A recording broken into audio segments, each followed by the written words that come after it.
Et bonjour les futurs experts, j'espère que vous allez bien. Aujourd'hui je vous retrouve pour la troisième partie de la série des métiers accessibles après un bac plus 5 en comptabilité et en gestion financière. Vous êtes prêts? C'est parti!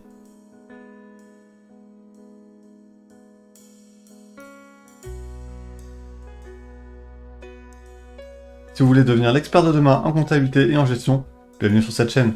Avant de commencer, n'oubliez pas de vous abonner et de cliquer sur la petite cloche de notification si vous voulez être au courant de mes prochaines vidéos. Dans un premier temps, nous allons nous consacrer au métier de trésorier, qui est accessible donc après un DSCG, un master comptabilité en contrôle audit, un MBA audit et risque de management, un master management et administration des entreprises, un master MIEDGE, donc c'est méthode informatique appliquée à la gestion des entreprises, ou encore une école de commerce option finance. En tant que trésorier, vous serez principalement recruté dans les grandes entreprises, dans des PME internationales ou dans des établissements bancaires et financiers.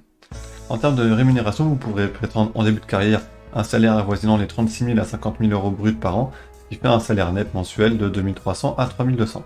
Et après plusieurs années de pratique et d'expérience, vous pouvez espérer, en étant confirmé, atteindre un salaire allant jusqu'à 60 000 euros bruts par an, ce qui fait un salaire entre 3 500 et 4 000 euros net par mois. La mission principale d'un trésorier, c'est d'assurer la bonne santé de la trésorerie d'une entreprise. Vous allez devoir vérifier l'équilibre des flux d'entrée et de sortie d'argent dans les comptes de la société. Pour parler avec un terme plus technique, vous allez gérer la solvabilité de l'entreprise. Donc vous allez gérer tous les flux financiers en veillant à l'équilibre des comptes comme je l'ai dit juste avant. Vous allez devoir faire des prévisions de trésorerie pour assurer la couverture des différents besoins financiers, analyser et expliquer les écarts du budget réels par rapport à ce que vous avez prévu, établir des prévisions de reporting, et on assiste également de plus en plus à des missions de conseil. Donc vous allez réaliser des placements financiers auprès des particuliers dans le but de faire fructifier leur argent. Au niveau de vos conditions de travail, vous avez un poste à responsabilité. Vous devez élaborer la stratégie financière que va appliquer l'entreprise. Vous serez donc évidemment en étroite collaboration avec le service comptable, le service financier et le risque manager. Si vous ne savez pas ce que c'est un risque manager, j'ai fait une fiche métier, je vous mets une vidéo juste ici. Et vous serez également l'interlocuteur privilégié entre l'entreprise et les banques au quotidien. Si je devais donner des avantages et des inconvénients, déjà c'est un poste stratégique, donc vous avez des missions valorisantes, ça va pas être juste de l'opérationnel.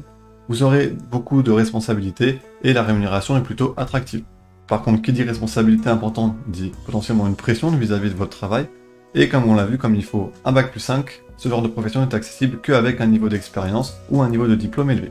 Petite remarque toutefois, dans les petites sociétés, il n'y aura pas de trésorier à part entière, ce sera souvent les missions réalisées par le responsable comptable de l'entreprise. Donc si ce type de poste vous intéresse, voici le type de profil que nous allons rechercher chez un candidat. La maîtrise des logiciels comptables, des ERP, des logiciels de paye et le pack office, donc le classique. L'anglais, alors ça va être souvent un anglais commercial qui va être demandé parce que dans la trésorerie, dans la finance, vous verrez qu'il y a beaucoup de termes anglo-saxons. Et donc dès que vous avez une grosse entreprise avec des filiales étrangères, ça devient évidemment indispensable. Et la maîtrise des normes comptables, IFRS et fiscales peut parfois être demandée. En termes d'expérience exigée au niveau des profils de poste, ça va être une expérience en moyenne de 3 à 5 ans en tant qu'assistant trésorier, crédit manager ou comptable de trésorerie dans une entreprise. Pour ceux qui n'auraient pas vu la vidéo du crédit manager, je vous mets une petite fiche juste ici également. Les qualités qu'on va rechercher, ça va être évidemment de l'organisation, de la rigueur et de la précision, parce que c'est un métier de chiffres, de l'intégrité et de l'honnêteté, c'est quelque chose qui est très apprécié aujourd'hui, une qualité d'analyse et de synthèse évidemment, de l'aisance relationnelle et de la diplomatie, afin de s'intégrer dans l'équipe et de négocier les différentes stratégies financières avec, par exemple, les banques, et donc évidemment une bonne capacité de négociation. Et enfin, en termes d'évolution professionnelle, vous pouvez évoluer vers un poste de responsable trésorerie, donc vous serez à la tête d'une équipe de trésorier, c'est vous qui en aurez la gestion, ou éventuellement un poste de directeur administratif et financier. Maintenant, nous allons passer au deuxième métier de cette vidéo, c'est la profession de consolideur. Toujours accessible après un bac plus 5, on va retrouver le DSCG, le master CCA, un master pro en comptabilité finance ou une école de commerce option finance. Ce type de poste est principalement demandé dans des cabinets d'audit ou d'expertise comptable, les grands groupes avec de nombreuses filiales, les holdings et les fonds d'investissement ou les grosses PME. Là, vous voyez, on n'est plus du tout sur des petites entreprises ici. En termes de rémunération, en tant que consolideur débutant, vous allez avoir un salaire avoisinant entre 36 000 et 50 000 euros bruts par an, ce qui équivaut à un salaire net mensuel de 2 300 à 3 200. Et après quelques années d'expérience et de pratique en étant confirmé, vous pouvez prétendre aller jusqu'à entre 54 000 et 60 000 euros bruts par an, ce qui fait un salaire mensuel net entre 3 500 et 4 000 euros.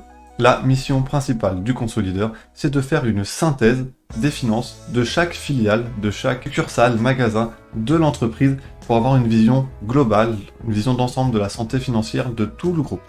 Et pour y arriver, vous allez devoir aller récupérer tous les éléments comptables et financiers des différentes filiales de l'entreprise pour réaliser un document de synthèse récapitulatif global pour la direction les actionnaires du groupe ou les différents organismes légaux. Donc concrètement, vos missions, ça va être d'analyser évidemment les données comptables et financières de chaque structure, de chaque filiale. Vous allez devoir mettre en œuvre des solutions de consolidation des comptes pour offrir à la direction le fameux bilan synthétique comptable unique. Il faudra évaluer et anticiper les différents flux financiers et contrôler la mise en place des outils informatiques. Au niveau de vos conditions de travail, vous serez directement sous la direction du DAF, directeur administratif et financier. Vous serez en relation régulière avec les différents services financiers de toutes les filiales de l'entreprise. Pour aller chercher les documents comptables et financiers, il va falloir que vous alliez sur place. Donc de nombreux déplacements, de nombreuses heures supplémentaires, et vous allez avoir besoin d'une grande capacité de travail. Et vous participerez également aux différentes réunions très importantes, notamment qu'on va retrouver en AGE, Assemblée Générale Extraordinaire, lors des décisions d'acquisition, de cession ou de fusion d'entreprises. L'avantage de cette profession, on va retrouver quand même une rémunération plutôt attractive, de nombreux contacts avec tous les interlocuteurs français ou étrangers dans chaque filiale que vous allez devoir faire. Donc c'est un métier où il y a du relationnel, il y a moins de monotonie. Par contre, on l'a dit tout à l'heure, de nombreux déplacements professionnels, donc ça nécessite quand même une capacité de déplacement géographique, une forte pression et une forte responsabilité parce que vous allez synthétiser tous les éléments financiers de tout le groupe et du coup des horaires très variables. Donc si ce type de mission, ce type de poste vous intéresse, voilà ce qu'on va rechercher chez un candidat. Une très bonne maîtrise des techniques comptables, donc tout ce qui est consolidation, analyse financière des bilans, reporting financier et une comptabilité anglo-saxonne, puisque vous avez des filiales étrangères, et donc l'anglais est indispensable. Connaissance des process, des normes et de la réglementation de l'entreprise et des différents États, donc normes françaises, américaines, IFRS et les normes fiscales. Vous devez maîtriser les ERP et logiciels de back-office, et comme je l'ai dit tout à l'heure, la maîtrise de l'anglais est là ici incontournable. En termes d'expérience exigée, on va demander à un consolideur une expérience d'entre 3 et 4 ans en contrôle de gestion, en audit ou en conseil, puisque vous allez également proposer des solutions, et c'est quelque chose qui est de plus en plus demandé par les employeurs.